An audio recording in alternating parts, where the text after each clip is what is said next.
Client ndauya pano client andina order yakarebesa. Ndinoda kutenda nguva ino iyi yandiri kutaura zvangu nekuti ndinoziva kuti uchaposta vana veZimbabwe vachazoteerera.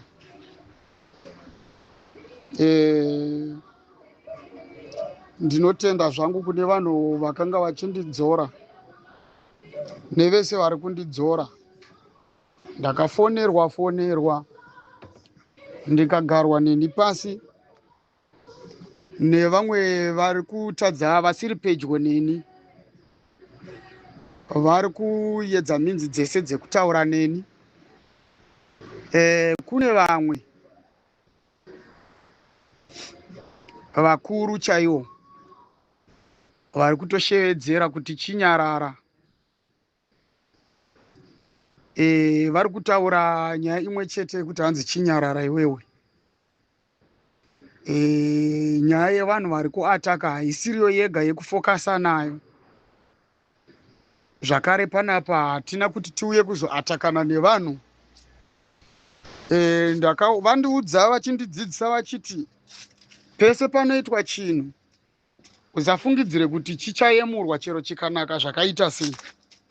Kune vamwe vachachiramba, vamwe vachachishora. Usatarisire kuita zvinhu zvinofarirwa nevanhu vese. Zvinhu izvozvo zvinenge zvisiri zvinhu zvakanaka. Zvinhu zvakanaka hazvifanirwe kudiwa nevanhu vese. Saka vanditsiura vachiti aiwa zvakwana kunetsana nevanhu, nekuti watochinjwa language. Kuchinjwa language ikoko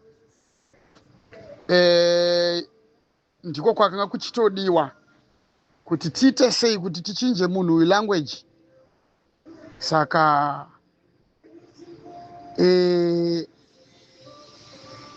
other hand ndaitosekwa zvikanzi wakahwinwa iwewe, nekuti zvawaimbotaura nezvavava kutaura hazvisi zvimwe chete. Zvinoreva kuti wakahwinwa iwewe uchifungidzira kuti uchiri kufamba nenzira dzakanaka. Wakatochinjwa zvako channel, wakutofambiswa zvako musango, wakuita basa rekusiyiswa zvinhu zvaunofanirwa kuti ugare uchitaura zvekukurudzirana nevamwe nekusimbisana nevamwe. Vanhu vakuru vese vakanditsiura. Saka inini I have to bow down on their feet semwana mudiki, ndoteerera kuudzwa uchinzwa kwakanaka. Ukava mwana anoteerera, zvakatonzi kuteerera kunokunda chibayiro. Saka ndazvinzwa hangu maita zvenyu.